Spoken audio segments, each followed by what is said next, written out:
Hello, everybody. I am Jamila Blue, an astrologer, coach, energetic healer, and I am here to talk about the astrology over the next couple of days.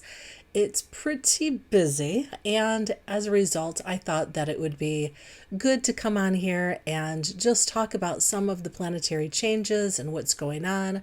And it's also been a little while since I've talked to decans in astrology, so we're going to talk about Gemini Decan 1 as well. And I'm going to talk about some of the plants that go with the planets by way of essential oils. So we're going to talk about that. And yeah, it's just going to be a couple of really busy days in the astrology. And it's also been a little while since I've done any type of astrology updates. Things have been a little cray-cray here in my world, and so it feels really good to be able to get back here to be able to talk about some of my favorite things.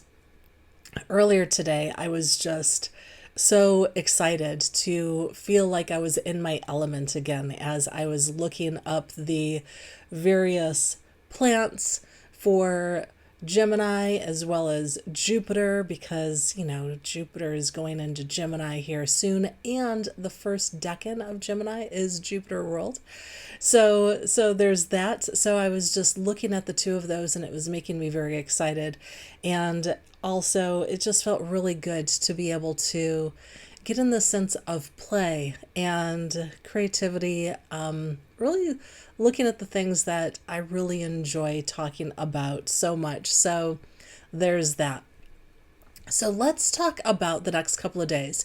What is today? Today is Tuesday, May 21st. Yesterday, the sun moved into Gemini, where he will be for the next 30 days or so, 28 more days in Gemini.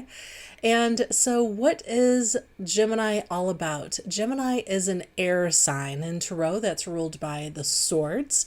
And with Gemini, it's really it's the twins. It's our inner and outer. It's the conscious and subconscious. It's the various dimensions. There's always a duality with the sign of Gemini. One of my least favorite things with Gemini season is I usually have to do things a few times to get it right. I just don't get it right the first time, and this is not true for just myself. It's pretty typical. So having to do things a couple of times over, just be patient with yourself because it's just par for the course. You know what I'm saying? So by nature, Gemini really loves play and curiosity. There's a childlike wonder that is very Gemini. And because it's air ruled, Mercury ruled, it's the planet, it's the sign of communication. Mercury is the planet of communication, which rules Gemini. And it's kind of like the lower octave of Jupiter. When we think of Jupiter is expansive and travel, foreign travel, Gemini would be local travel, where Jupiter would be, high politics and government. Gemini would be, talking at a community level. There's just this various ways that it just gets distributed in the planets. And so, Gemini would be blogging and journaling, where Jupiter would be doctorates and dissertations. You know what I'm saying? And so I will say that with Jupiter coming up, I'm getting ahead of myself here, but with Jupiter coming up where it's transitioning into Gemini here on the 25th, which is Saturday, any sign, when a planet is in its opposite sign, the opposite sign that it rules, it's considered in detriment. However, with Jupiter being one of the most lovely, expansive, abundant, gift giving, benefactor that Jupiter is, it's not such a negative thing in Gemini. It's more of too many options, too many things. And that is true with the first decan of Gemini being Jupiter ruled. But before I get into the decans, let me stick to my mental outline, which is going through the next couple of days in the planetary alignments, because there's going to be a lot that's happening. So I usually do little astro weather reports on my Facebook page and on Instagram. But because this is longer in nature and there's just so much to cover, I really wanted to have a moment here to be able to go a little bit more in depth of the things. So let's start with Thursday, the 23rd. So just because I don't want to get too far ahead, so right now Moon is currently in Scorpio, where he will be until Thursday morning at 4:24 a.m., where he moves into Sagittarius. So the full moon is going to actually be at 9:53 a.m. on Thursday morning. And so the moon is opposite the sun, which makes it full. And so with that full moon, it'll be a great opportunity to just really feel the culmination of what's been going on the last couple of weeks, those new endeavors that have been spurring into action since the new moon a couple of weeks ago. So Thursday is actually a pretty busy day. So in addition to the full moon, there's also, I'm referring to my notes, there is also the Venus is coming together in with Jupiter. So the two lovely benefics are coming together for a short time before Venus moves on into Gemini. Before Jupiter does. So it's kind of like a little kiss goodbye in its lovely sign that it rules Taurus. So Venus has been in Taurus for the last couple of weeks, and she loves Taurus. It's her favorite, one of her favorite places to be. It's the physical side of her realm versus the mental, which is the Libra side of her realm. So when Jupiter and Venus come together in the Venus ruled sign, it's just has a really nice feel good sense about it. It's a lovely day to wake up with your lover if you're able to on a Thursday morning. It's also a lovely day to wake up and do some art, especially because there's going to be a sextile with both Venus and Jupiter with Neptune in Pisces. So it should just really feel so good and luxurious and sensual. So, I really hope that you have the opportunity to have a little bit of a play date with yourself, doing some things that you love, because it is the perfect time to be able to tap into that. So let's see, what else is going on Thursday, the 23rd? Let's see. Jupiter also moves into Venus moves into Gemini later that day at 4:30 p.m. So not only do we have the full moon, we've got the Jupiter Venus conjunction, the sextile between Jupiter, Venus, and Neptune, and then I keep messing up my words, and then Venus moves into Gemini, where she will be for the next few weeks. So really early in the day is the best time before she moves into Gemini. The day is going to feel it's going to have a big shift around that time. Not in a negative way, it's just going to have a different quality about it.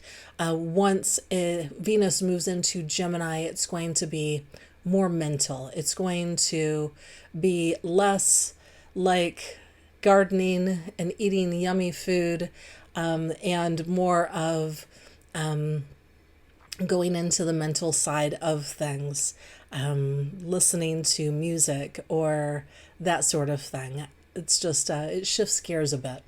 So you definitely want to take care of that yummy, delicious morning and that first half of the day on Thursday before all of the shifts begin. Okay, so the only other thing that I overlooked or I didn't mention that I wanted to is that the sun will be trining Pluto at 11:13 a.m.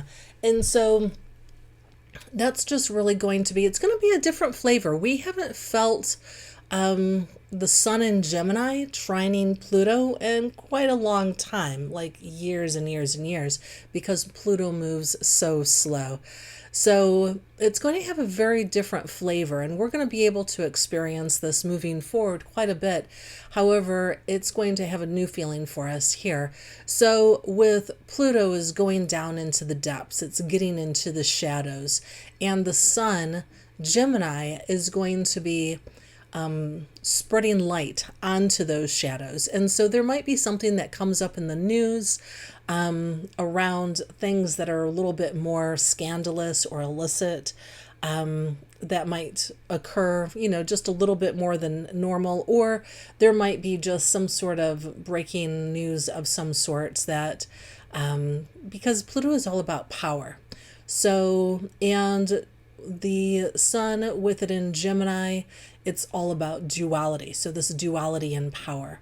So it'll be interesting to see what might come up on when the sun and Pluto come together. So with it in Gemini, it doesn't have that's not one of the positive things for the day, but whatever that it may be something that's going to be initiating something that's going to be around power plays that we haven't experienced in a pretty long time. So there's that. So I just wanted to hit on that real quick. So Thursday is a fairly quiet day in the astrology. The moon will remain in Sagittarius. So we'll continue to have that fiery Sag, action-oriented, high-minded. So we might just be really wanting to spend some time learning or teaching, and, developing some new ideas around maybe new directions, maybe, around school or classes or higher learning of some sort. So it's just a really good day to be able to put your thinking hats on, because both Gemini and Sag love to learn. So it may be one of those kinds of days. So maybe learning about something that's foreign, because, Sagittarius, foreign travel, foreign learning, just learning in general, it can have that type of quality to it. But then let's get to Saturday, which is also a pretty busy day. So Saturday the 25th, we've got the Saturday the 25th, we have Venus, which is going to be trining Pluto. So that's really going to be bringing up some of the depths of those Pluto qualities again around things that we value. So it's going to have our value systems at play around things, around ideas especially, that'll be happening. And then the thing that I'm most excited about on Saturday at 7:14 p.m., Jupiter is finally going into Gemini. Jupiter has been in Taurus for the last year, and so he's in one sign per year, and he goes through all of the signs. It takes him 12 years to go through each of the signs. So when you think about what was important to you back in 2012 and how has that story evolved since then, because that's the last time that Jupiter would have been in Gemini. So I am really looking forward to this as a shift.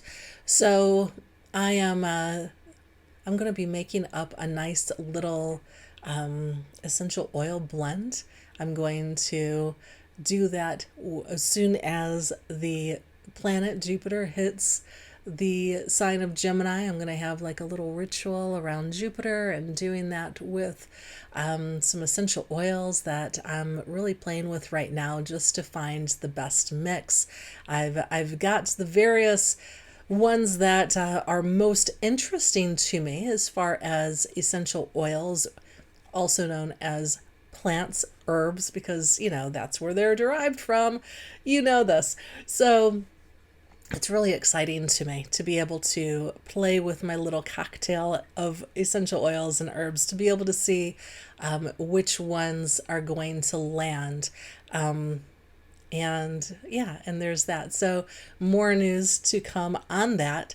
I'm going to be doing I will be at a festival in St. Louis, the Reconnection Festival in St. Louis on May 30th, and I will be bringing the oils with me there. However, if you guys are interested in getting your hands on one of those essential oils that will be specially made at the time of Jupiter entering Gemini, drop me a comment, reach out to me. I would love to set one aside for you. More details to come soon on my website. So there's that.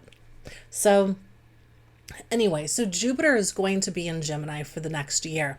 So with Jupiter and Gemini, it's really about expanding communication. It's expanding ideas. We may have some different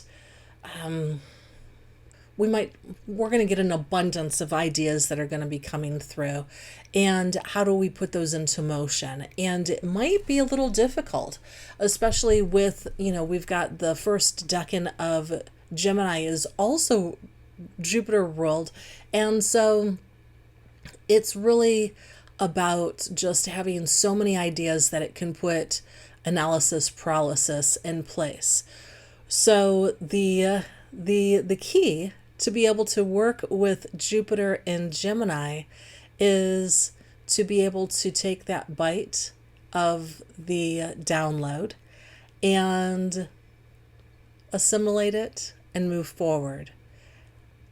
Because the tendency will be to take a plateful that we can't eat it all and then be stuffed for the next 2 weeks or more, and be able to not move anywhere as we're thinking and spinning around all of the ideas and then doing nothing with them. So that's kind of the tendency with Jupiter and Gemini. So it's a great place to be able to think creatively and be able to really, want to mentally, we're going to get a lot of different ideas and a lot of different directions, and being able to say, okay, let's pause and let's take this one idea and move forward with it, because it can be like I mentioned, a plateful, a plethora, like so much that the tendency will be to not be able to do anything because we're so swarmed.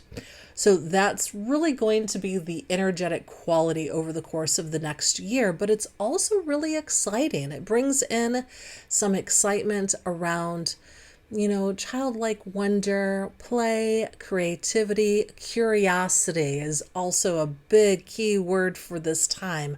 So being able to,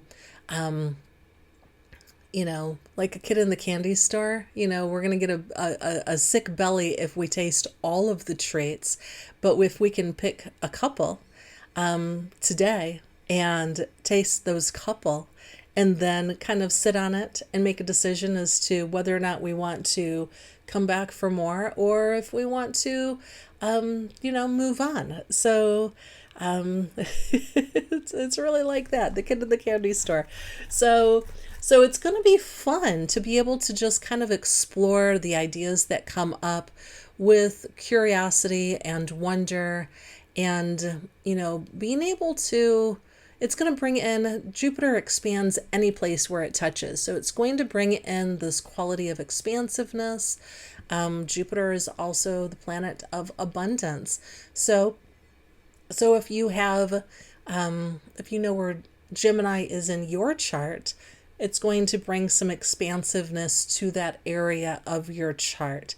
If you'd like to be able to learn more about that, you can certainly schedule an appointment with me by going onto my website. I'd be happy to sit down and have a reading with you so we can explore how Jupiter will be affecting you over the course of the next year.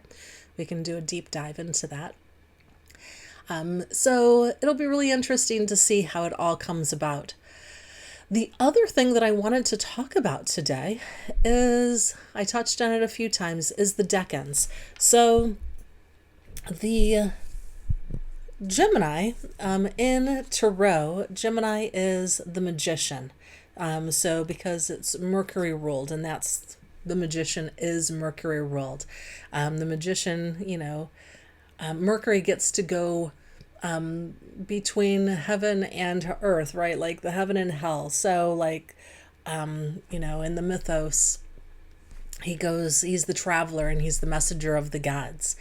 He gets to go down into, to explore Pluto, and he gets to go way up to the sun. So he gets to really work with all of the planets in that way. So he's the great communicator. And so the magician in Tarot is really that alchemist who's able to transmute the information that's coming forth in a meaningful way. So we also have Jupiter in Tarot is the Wheel of Fortune. And what's interesting about the Wheel of Fortune is that you have all of the ideas and all of the opportunities. However, it's really about us making the decision as to which door we want to go through. What's true with Jupiter most of the time is that we have to take the action to be able to open the door, to see the beautiful gifts that are behind it. So it's really unlimited potential. And that's what Jupiter is really all about. And when we're looking at the first decan of Gemini, each of the decans have a pip card. So as I had mentioned before, Gemini is an air sign, and in Tarot, all of the air signs are swords.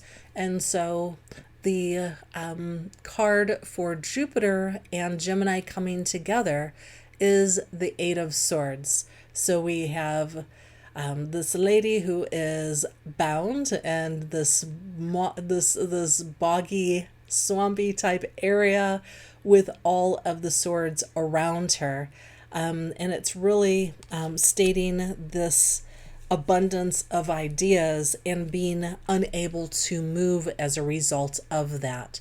So the first 10 days of Gemini season may feel like, oh my gosh, I can't move. I've got too much happening, especially with Jupiter coming into Gemini at this time.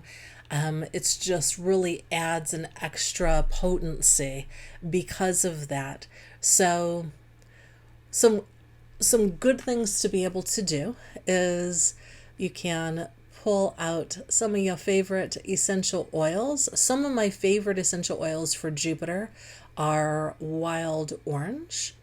Some of my wild orange, let's see, we also have green mandarin is another one that's really good for Gemini. And tangerine is really good for, tangerine and green mandarin for Jupiter, And for Gemini, one of my favorites is lavender and spearmint. So lavender, both of them are really about communication. Lavender helps us with our communication, and spearmint helps us not feel inadequate about what we communicate. So both of those are really wonderful herbs to be able to bring in for Gemini season. And if you want to maximize the Jupiter also for that abundance, tangerine and green mandarin or wild orange are all really good for that, because it really just brings out wonder and play and a sense of seeing things brand new. Because like I mentioned earlier, when we're a kid in the candy store and it all looks so good, if we're just going around and eating it all, we're going to get a bellyache. However, how do we assimilate that? How do we break that down? How do we, take the gift with an eye of curiosity and say, I can see all the nuances of this. I can feel how this aspect is, feels more opening or feels more elevating. So it's just a great time for creativity and play and wonder, and also not spinning out because there's so much coming at us. So, some adaptogens. So, if you're like on a physical level, adaptogens are really good to help mellow out our nervous system. So, I highly recommend that you bring those in. Lavender, I just happen to have right here at my desk, is also really good for calming down our nervous system. It just helps, it helps us not spin out and just focus a little bit clearer. Lemon is also really good for focusing a little clearer, but that's a side note. I'm not going to talk about lemon today. So anyway, there's that. Was there anything else that I wanted to get into? I think that might be all for now. So this has been a lot of fun. It's been a little while since I've been able to do a little bit more of a deep dive into the astrology ahead. I'm really excited about having the opportunity to bring this to you here and now. And as I'd mentioned before, you can always go on to my website to book a reading with me. If you're interested in coaching, we can do a discovery call to see if that's right for you. And also, I will be at the Reconnection Festival in St. Louis next week, and I'm so excited about doing that. I'm actually going to be doing a talk on plants and planets there, and I'm going to be offering astrology readings as well as selling some various blends. If you don't know this, part of my astrology readings, I bring in a special, unique to you essential oil blend that you can take home with you. So it's a part of the readings that I do. So it's just a lot of fun for me to be able to bring that to you. And it's just a fun thing to be able to take away and utilize. It's just a way to help balance out some of the energies in your chart through herbs, which is some of my favorite things to do and to talk about. So there's that. Please like and subscribe if you'd like to have more of these coming to your box. I would love to have you have them. And it also encourages me to be able to do more videos like this moving forward. All right, y'all, you have a fantastic rest of your day and week. And I hope that you are able to maximize these really good aspects that we have coming up ahead. Take care, y'all.